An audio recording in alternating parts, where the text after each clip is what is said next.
Masters. అందరికీ నమస్కారం.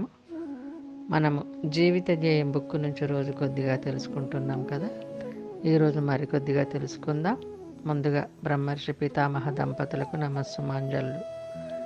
ఇంతవరకు మనము దేవాలయాలలో ధ్యానాలయాలు అంతవరకు తెలుసుకున్నాం కదా. ఈరోజు ధ్యాన గ్రామీణం. మనం 2004 సంవత్సరానికల్లా ఆంధ్ర రాష్ట్రంలోని సకల పట్టణాల్లో ధ్యానాంధ్రప్రదేశ్ కార్యక్రమం పరిసమాప్తం చేసుకున్నాం. ప్రస్తుతం ఉభయ తెలుగు రాష్ట్రాలలోని అన్ని పట్టణాల్లోనూ అన్ని నగరాల్లోనూ ధ్యానం చేరింది.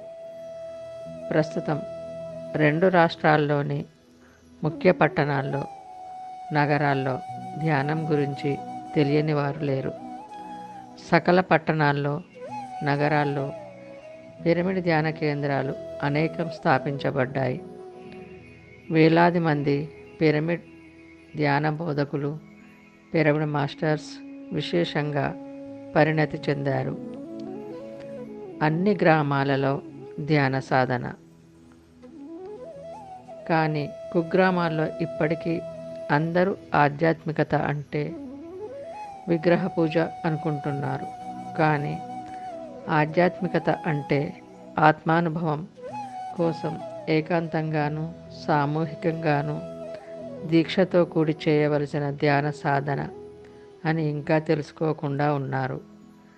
అందుకే ప్రతి గ్రామ స్థాయిలోనూ పిరమిడ్ ధ్యానం వచ్చి తీరాలి.